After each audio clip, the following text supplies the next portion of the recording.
Hello everyone, first of all আমি Sourav and welcome to my YouTube channel Bay of Art. আজকে তোমাদের জন্য wall painting এনেছি আমি। তো এই যে ওয়াল দেখতে পাচ্ছ, এখানে এই ছবিটি হবে যেটা, সেটা হচ্ছে ঠিক এইটা। তো এই ছবিটা আমরা এখন করব। তো ওয়াল পেন্টিং আমি খুব সচরাচর তোমাদের কাছে আমি চ্যানেলে দিইনি, এটা প্রথমবার।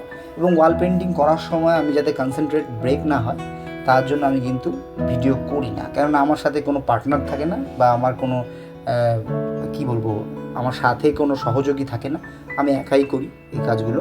তো সেক্ষেত্রে আমাকে ভিডিও করাটা একটু কঠিন হয়ে দাঁড়ায় এবং কনসেন্ট্রেশন একটু ব্রেক হয়। তো তাই কিন্তু কিছু করার নেই, আমি এবার ভাবলাম যে ওয়াল পেন্টিংটাও তোমাদের জন্য আনি। আমি যেহেতু বলেছি তোমাদের যে সমস্ত রকমের আর্টের ভিডিও কিন্তু আমি আমার চ্যানেলে দেবো। তো যাই হোক, চলো আমরা চলে যাই। তো প্রথমেই বলি, এখানে কিছু প্রবলেম ছিল, যে প্রবলেমগুলো একটু ফেস করতে হয়েছে এবং ওয়াল পেন্টিং করার সময় অনেকেরই হয়তো এই প্রবলেমগুলো ফেস করতে হয়। যেমন সারফেসটা ভালো না হলে খুব সমস্যা দাঁড়ায়। এই যে তোমরা যে এই সারফেসটা দেখছো, এখন কিন্তু এই সারফেসটাকে কিন্তু আমি রিক্রিয়েট করেছি, কেননা এই সারফেসটা এরকম ছিল না। তোমরা দেখতে পাচ্ছ, ওই যে আগে কালারটা ছিল সাদা ছিল এবং সেটা প্রাইমার দেওয়া ছিল, এক কোট প্রাইমার দেওয়া ছিল, আর কিচ্ছু দেওয়া ছিল না। তো আমি গিয়ে ওখানে একটু অবাক হয়ে যাই যে আমাকে কাজটা যেখান থেকে ক্লায়েন্ট যে বলেছিল যে এরকম ছবি পাঠিয়েছিল, আমি ব্যাপারটা একদমই বুঝতে পারিনি। এটাও ক্লায়েন্টেরও দোষ না, যে রং মিস্ত্রি ছিল, হ্যাঁ, সে এটাকে কোট করায় হয় মানে করেনি, যেভাবে ফাঁকি দিয়েছে আর কি। যাই হোক, তো সেক্ষেত্রে আমাকে প্রথমে ওই কোটটা করে নিতে হয়, তারপর ড্রয়িংটা করে নিয়েছি, ড্রয়িংটা করে নিয়ে আমি দিয়ে নিয়েছি। এবং এটা একটা ক্লায়েন্টেরই একজন এটাকে ডাউনলোড করেছে পিন্টারেস্ট থেকে, হয়তো কাইন্ড অফ গুগল টেবল হতে পারে। তো সেখান থেকে এটা নেওয়া।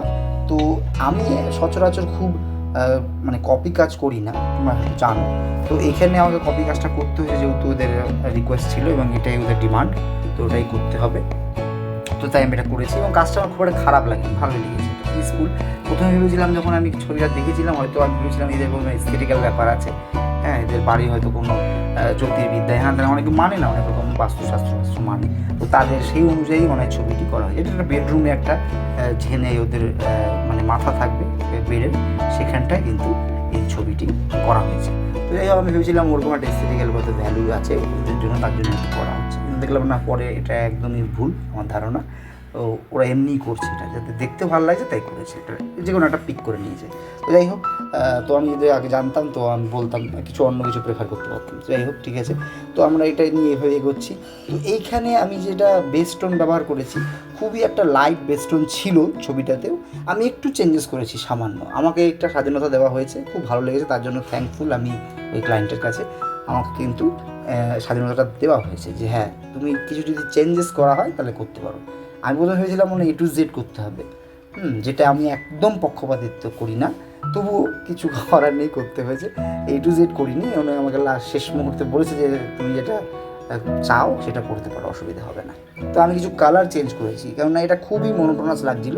তো একটু কালার চেঞ্জ করেছি, কোথাও একটু ইয়েলোইশ কালার ব্যবহার করেছি, যেখানে সব সময় গ্রে আর একটু ব্রাউনিশ টোন ছিল পুরো ছবি জুড়ে। তো এখানে ধরো দেখছো ব্লেন্ড করছি, আমি ব্লেন্ডের ব্যাপারে একটু বলে রাখি, এখানে ডিস্টেম্পার কালার ব্যবহার করা হয়েছে রয়্যালে। তো ডিস্টেম্পার কালার ব্যবহার করতে গেলে যখন ওয়াল পেন্টিং করবে, আর ডিস্টেম্পার কালার আমি প্রেফার করি কেন, অ্যাক্রিলিক, অয়েল, তারপর যে কোনো অয়েল মিডিয়াম বলো, এনামেল কালার বলো, এগুলো কিন্তু খুব গ্লসি হয়, আর আমার গ্লসিটা খুব একটা পছন্দের নয়। আমার মনে হয় যে এই ডিস্টেম্পার কালারের যে ম্যাট ব্যাপারটা আছে না, ওটা খুব এফেক্টিভ একটা ওয়াল পেন্টিংয়ের জন্য। তো আমার ক্ষেত্রে এটা আমার পার্সোনাল চয়েস, এটা আমার ভালো লাগে, তার জন্য আমি এটা প্রেফার করি সমস্ত ক্ষেত্রে। তো এইখানে করতে গেলে একটা সমস্যা দাঁড়াবে, ব্লেন্ড করা একটু কঠিন হয়ে দাঁড়ায়। তো ব্লেন্ড করতে গেলে কিন্তু তোমাদের যেটা করতে হবে, সেটা কিন্তু আমি এখানে করলাম, বিশেষ করে পদ্মফুলে তোমরা দেখতেই পাচ্ছ।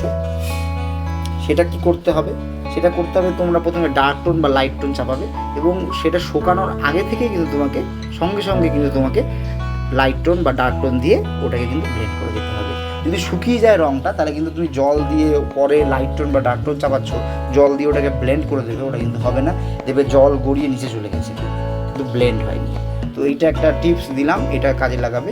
যেমন এখন এই হাত দেখছো করছি, হাতের মধ্যেও কিন্তু আমি ঠিক একই করেছি, প্রথমে ডার্ক টোন চাপিয়েছি, তারপর লাইট টোন চাপিয়েছি উপর দিয়ে, এবং বিভিন্ন ভ্যারাইটি অফ টোন আমি কিন্তু দিয়েছি।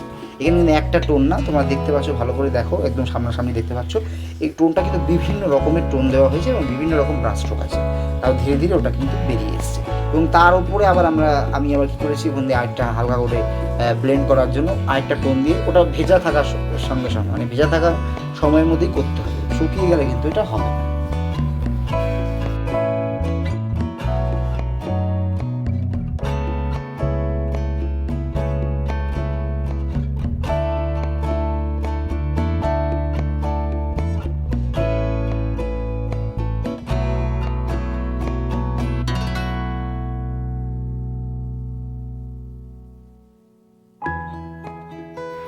কাপড়ের ক্ষেত্রেও তাই করেছি, আগে ডার্ক টোনটা চাপিয়েছি, তারপরে লাইট টোন দিয়ে ওটাকে উপর দিয়ে কিন্তু আমি স্ট্রোক দিয়েছি। এইখানে কিছু লাইন্স আছে, খুবই মানে একদম সাবলীল এবং স্বাধীন লাইন, এবং লাইনগুলো খুব ডেসপারেট এরপর দিতে হবে। এবং আমি ওর ব্রাশিংও সেটা রাখার চেষ্টা করেছি যতটা পারা যায়, কেননা এই লাইনগুলো তো দেখিয়ে দিতে হবে যে লাইনগুলোকে কোথায় কেমন ছিল। আমি সব একদম A to Z করিনি, নিজের মন মতোও করেছি কিছু লাইন, কেননা এতটা সম্ভব নয়। এবং করতে গেলে আমার যে ডেসপারেট যে লাইনগুলো বা যে যে আমি বললাম যেটা স্বাধীন লাইন, সেটা কিন্তু ফিল করা যাবে না। হ্যাঁ, একটা দম্ভ ব্যাপার আছে এই লাইনগুলোর মধ্যে। তো সেটা করতে গেলে এটা হাতে তুলি এবং এটাকে একটা ফ্লো যে আছে, ফ্লোটাকে কিন্তু একদম ফ্ললেসলি করে যেতে হবে। তো তার জন্য একটু ভাবলে হবে না যে এই লাইনের পর এই লাইনটা আছে। তো সেক্ষেত্রে আমাকে যেহেতু আগেই বলেছি স্বাধীনতা দিয়েছিল, এইটি একটু একটু চেঞ্জ আমি করতে পারি, চেঞ্জেস। তো তার জন্য কিন্তু আমি খুবই কৃতজ্ঞ লাইনটার কাছে, এবং এই ক্ষেত্রে আমার কিন্তু এটা সুবিধা হয়েছে লাইনগুলো টানতে। তো এই হচ্ছে ব্যাপার, অলমোস্ট কমপ্লিট হয়ে দেখতেই পাচ্ছ, খুবই ইজি, এর সহজেই হয়ে যায়। তো আমাদের ছবি কিন্তু কমপ্লিট হয়ে গেছে। হ্যাঁ, তো এইখানে একটা বলি যে এই প্রথম যে ছবিটা, এখন যে ছবিটা কমপ্লিট হয়ে গেছে ঠিকই, কিন্তু একটু আমি মিস করে গেছিলাম, এখানে কিছু ডট ছিল, হ্যাঁ, গোল্ডেন টাইপের কালার দিয়ে একটা ডট ছিল। তো আমি বলেছিলাম ওটা করে দেবো, কিন্তু হয়তো ভুলে গেছি। তারপর পরে আবার ওই ক্লায়েন্টটি এসেছিলো, যখন দেখতে যে বলছে খুব ভালো হয়েছে, বলছে একটা কি মিসিং লাগছে। তো আমাকে কিন্তু মনে করিয়ে দেওয়া হয় যে হ্যাঁ, এখানে মনে কিছু ডটস ছিল, যে ডটসগুলো দেওয়া হয়নি। তবে আমি আবার সেগুলোকে ডটগুলো দিয়েছি, এবং সেই ভিডিওটা করা হয়নি। ঠিক আছে, ভিডিও যদিও খুবই ছোটো করে করেছি যাতে করে সুবিধা হয়, এবং বলে দিলাম তোমাদের টেকনিক্যাল ব্যাপারগুলো। তো এইখানে দেখতে পাচ্ছ ডটগুলো নেই, কিন্তু পরে যে আমি ছবিটি দিয়েছি সেই ছবিটার মধ্যে কিন্তু ডটটা আছে। হ্যাঁ, ডটটা দেওয়ার পরে একটু ভালো লাগছিল, এটা আমার পার্সোনালি আমি দেখেছি। ডটটা দেওয়ার পর ভালো লাগছিলো। প্রথমে ভাবছিলাম ডটটা না দিলেই ভালো, এটা একটা কনফিউশন ছিল আমাদের মধ্যে, ওনার মধ্যে আর আমার মধ্যে। তার মধ্যে দেখলাম না, ডটটা দিলাম, একটা দুটো দিয়েছিলাম, তারপর ট্রাই করি, তারপরে এটা তোমরাও এটাই করতে পারো। এই ডট দিয়ে দেখতে পারো বা কিছুটা দিয়ে ইনোভেট করতে পারো, তারপর দেখো যদি ভালো লাগলে তো লাগলো, নাহলে ওটা চেঞ্জ করে দিতে পারো। তো এই হচ্ছে আমাদের ছবি, আজকের মতো এতটুকুই। আবার দেখা হবে খুব তাড়াতাড়ি, সবাই প্র্যাকটিস করো। Thank you so much.